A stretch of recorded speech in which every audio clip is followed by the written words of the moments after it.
This video may be 20 minutes long, but keep in mind this sauce takes approximately 4 hours from start to end, but we assure you it will be the best bolognese sauce you've ever tasted.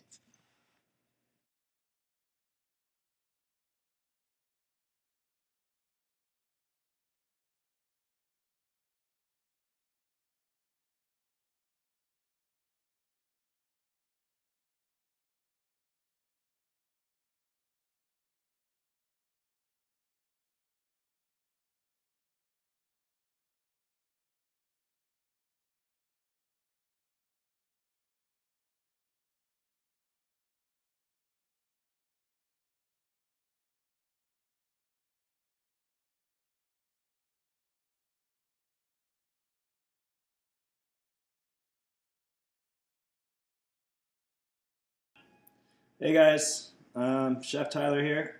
I'm back to show you how to make a bolognese today. It's a very special bolognese. I've been doing this for a long time, and over my 10 years of professional cooking experience in high-end restaurants, I've never seen one that tastes as good as this one. Chelsea's at school, or I'm sorry, she's at work right now, so she won't be joining us, so you just have me to... I have my mise en place all set up. Mise en place is just a fancy French word for everything in its place, having everything ready to go. So we have mirepoix, another fancy word. It's just carrots, onions, celery. No, I'm sorry, it's 50% onions, 25% carrot, 25% celery. So we have here, and I have a lot. I have 4 onions, about 4 carrots, and 4 stalks of celery.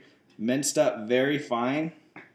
You can also do this in a food processor and pulse it until it's just, very small pieces. Since I'm not making 10 gallons like I normally do at work, I just did it with a chef knife. You'll also need a chef knife if you don't have the Roboku. You don't have to spend $300 on it like I did, but any sharp knife will do. I have 140 ounces of tomato product, basically canned tomato sauce or puree. And I also mix that with half crushed tomatoes. So 140 ounces is just slightly more than a gallon.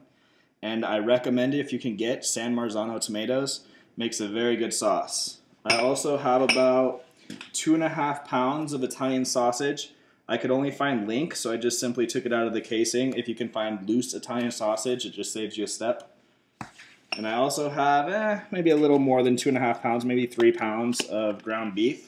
A lot of times, traditionally, chefs do ground veal in their bolognese as well. I don't really like to use veal unless I have to. If a client wants veal, I'll cook them veal, but I just try and save the small cows whenever possible. Basil, about 3 bunches of chopped basil. And I have about 15 cloves of minced up garlic. And I have about 2.5 teaspoons of tomato paste. So it's a very easy recipe. It's very simple ingredients, but the technique that you use to make the sauce will determine if it's good or not. The secret to the bolognese sauce I do is the caramelization of the sofrito. And the sofrito is just an Italian word for basically a base to a sauce. So I cook the sofrito, which is the onions, celery, and carrot, for at least like 40 minutes until it's nicely caramelized. We also have the extra virgin olive oil and about 20 ounces of tomato juice. So I'm going to start in a large sauce pot. You see here, the pot's going to be where I start building my sauce. I'm going to start sauteing my veg first. And then right there you see the saute pan. I'm going to brown my sausage and ground beef. So we're going to start out with just a little bit of olive oil. And while you're sauteing your sofrito, you're going to use quite a lot of olive oil, so make sure you have a lot on hand. Extra virgin olive oil. The first press of the olives. Turn the heat up. Just carefully add all of the sofrito.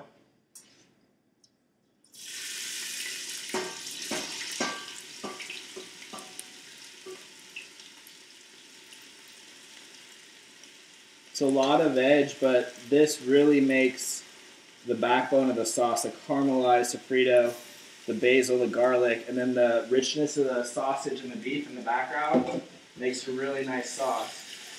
You can put rosemary and a lot of other herbs in it and do a lot of stuff with the bolognese, but I find that a really nice tomato and the richness of the meat with just basil and garlic is, the best flavor I've ever had. Of course, we have our salt and pepper. Start putting the salt on the veg, start sweating it, let the liquid come out. You want to season as you go when you cook to create layers of flavor. It's better than adding all your seasoning at once. You season lightly as you're building your dish. That way, at the end, you shouldn't have to season it that much. It should be almost done.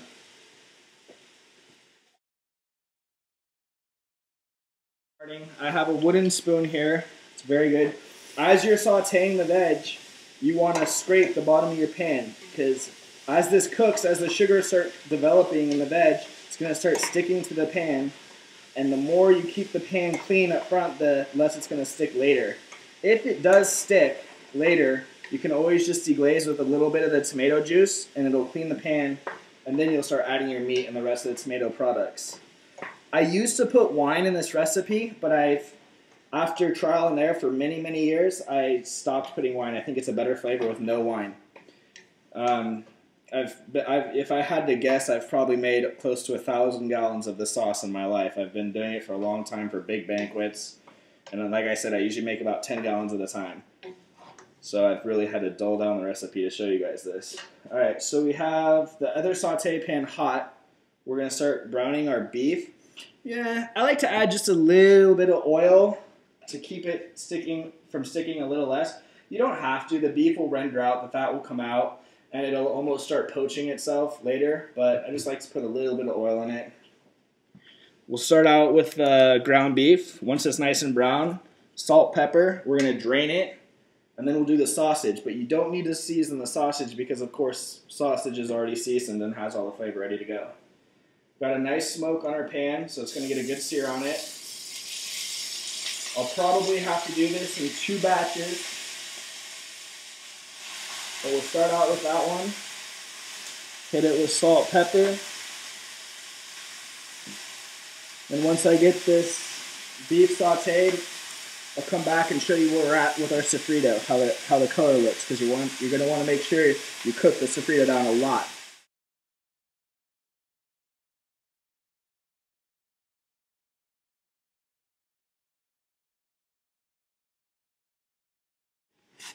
Alright, so it's been about 10 minutes, and I almost have my beef done sauteing. The sofrito has been going for about, like I said, 10 minutes. It's starting to get a little dry. See if I can show you. So, like I said, when it gets dry, just add a little bit more olive oil. You can see the colors are still pretty vibrant from the veg, and the pot looks kind of full. When the veg is done cooking, it'll be dark and caramelized, kind of like a brownish color, and it'll be about half the volume at least of when you started, because you're evaporating all the liquid, all the water out of the vegetables and concentrating the flavor, which is that intense, rich flavor I'm looking for. If you don't cook this sofrito long enough, it's not going to taste how it's supposed to. So make sure you caramelize your veg nicely. We're gonna add garlic to it a little bit later once the veg is almost done. If we put the garlic in now, the garlic's going to burn and taste bitter, ruin your whole dish. You'd have to start over. Another thing, how I always tell you we're going to season in layers, we're also going to add a little bit of our basil in layers too. I finish at the end. I finish the sauce with most of the basil at the end to give it that, vibrant basil flavor. But if we add a little bit now to the sofrito, it's going to give it a deep, rich basil flavor. So it's like contrasting your flavors. Makes your dish more interesting. I think once you try it, you'll understand why I like to make a lot. Also, you make a mess of your kitchen and you don't want to go through cleaning your pots and stuff again and, buying all these ingredients. So I like to make a lot at one time, put it in freezer bags and freeze, it in, you could freeze it in little 2-person portions or however you want to do it, but just take it out of the freezer as you want and it still tastes great whenever. I'm sure we'll eat this twice this week, and in a couple weeks we'll take some out of the freezer and eat it again. I'm almost out of the last one I made, so I got to make more. Also, you can use this sauce to make lasagna, stuffed pastas if you want to get some stuffed jumbo shells. Make a little cheese mixture, some Parmesan, herbs, ricotta, some honey in there. Stuff the shells, put the Bolognese on top of it, bake it in the oven, do a big ziti. But normally I just do, spaghetti or rigatoni or fusilli or whatever kind of pasta you like, just with the bolognese sauce on top and some really nice shaved Parmesan. We do sometimes make lasagnas with the lasagna noodles, and we'll make a little Mornay sauce, a cheese bechamel. And so you got the cheese bechamel with the bolognese that we're doing. And, oh man, it's really good. It's not the best for you, but... Alright, so I've got the sausage, ground sausage sauteed, brown, done. It's ready to go. Ground beef is sauteed. It's drained. All the juices, all the fat are gone. Just to stress again, the sofrito is still not done. So if I haven't stressed how important it is to cook the sofrito down and caramelize and develop the flavors, I don't know what else to say. It's probably got another 10 minutes. And then I'm going to add the garlic. And it's also equally important to make sure when you put the garlic in, you do cook out the heat of the garlic. You make sure you saute the garlic until it's cooked and not raw anymore, because then it's going to give your sauce a hot flavor. Not very good. Then I'm going to add the beef, the sausage, the tomato. Another thing, if you have them, it's really good to put in dried bay leaves. I suggest it. We'll bring the mixture, once we do that, we'll bring the mixture up to a boil. I'll show you in a second. But looks like I need a little bit more olive oil. It's starting to get sticky. Alright guys, so the sofrito has been cooking upwards of about 45 minutes. As you can see, it's really developed. It's caramelized. The volume is less than half of what it used to be. It's a lot of flavor right there. It's going to go a long ways with our sauce. So now is a good time to put garlic. Start sauteing that. Mix it up, get it coated with the fat, and start cooking the heat out of it. See, if I were to put the tomato in now and start simmering it, that hot garlic flavor would perfume the whole sauce because it's not cooked out. You got to cook the garlic. Very important too. Everything's got to be in steps.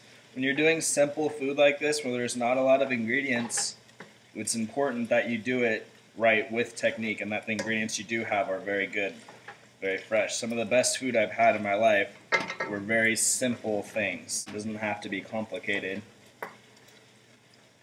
Alright, so now garlic's getting cooked. I'm going to add just a little bit more of the basil. Since the sofrito's almost done, give it another layer of the flavor. Those 4 bay leaves. Now there's a misconception. Some people think that bay leaves, the potency of like the bay leaf, how strong the flavor is in your sauce is how much you put in. It's not really true. Bay leaves, the flavor comes from how long you cook them. The longer you cook a bay leaf, the more flavor it releases, and the more pungent it becomes.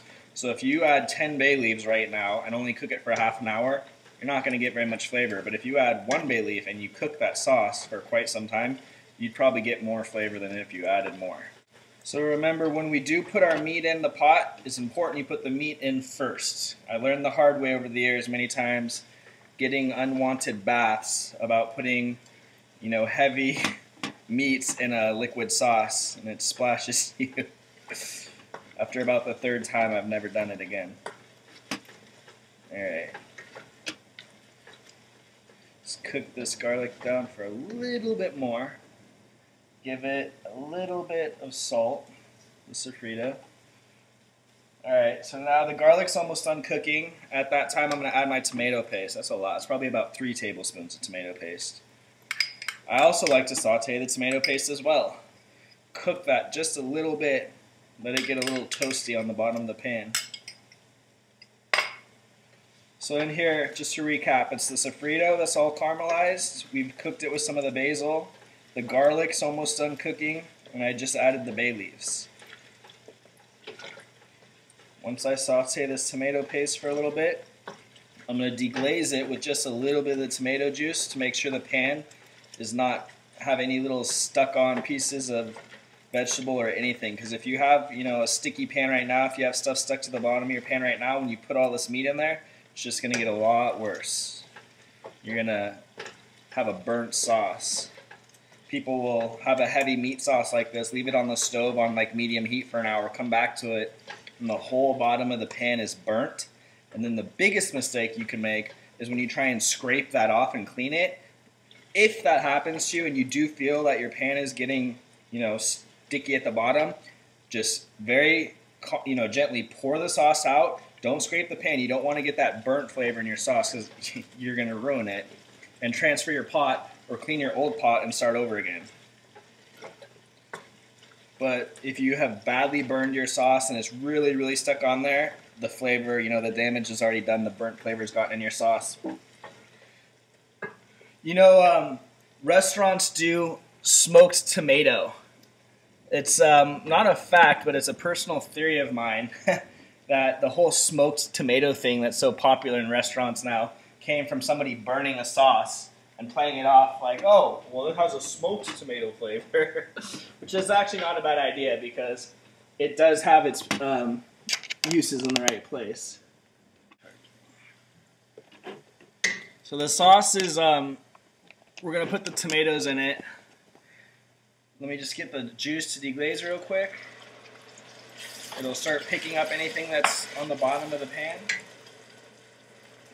There we go. So we can see the pan is nice and clean. It's bottom, there's nothing stuck onto it. Garlic sauteed. Tomato paste is nicely sauteed. I'm going to add the Italian sausage. If there's a little bit of the pork jus, I don't mind, but if you can see there's a lot, I'm going to finish straining that. The beef, I definitely want completely strained. It's kind of a different greasiness that I really don't like. So we got all our beef we just put in. I'm going to pour the pork in the strainer a little bit. It has a little more jus than I thought it would. Now we got our pork in the pot. Now, where's my spoon?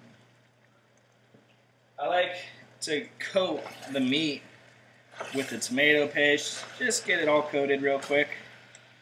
The veg, it's going to get, all mixed together once you put the tomato product in anyways, but this just makes me feel better.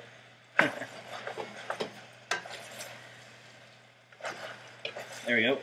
Now before you get any color on the bottom of the pan, because we have the meat in there, just get the liquid in.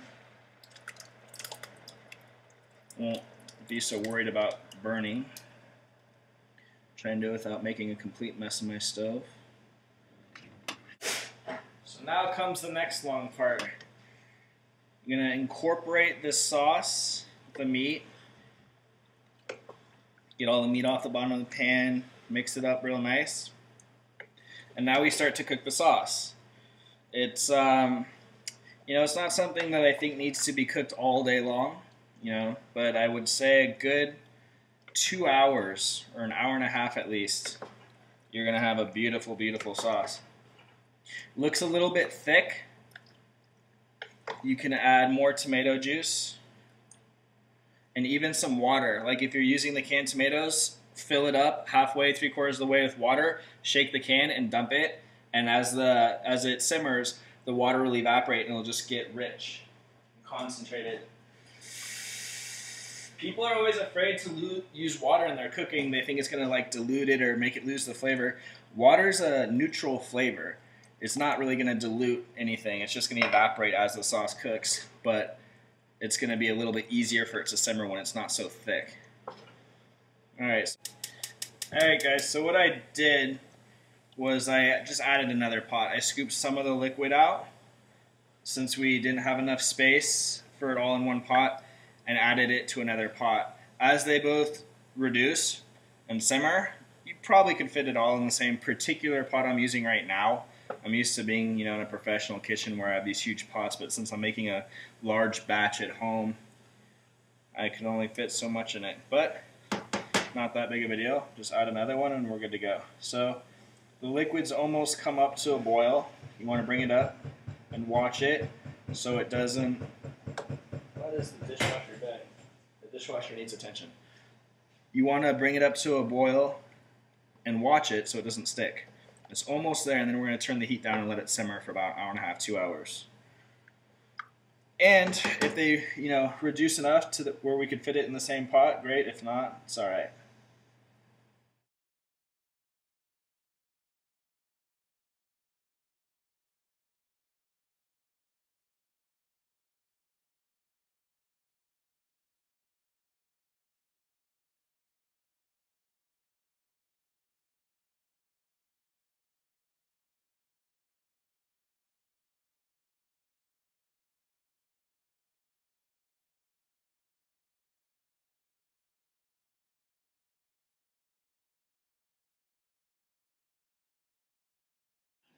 Alright, so it's been about 2 hours. The bolognese has been cooking and it looks like it's done to me.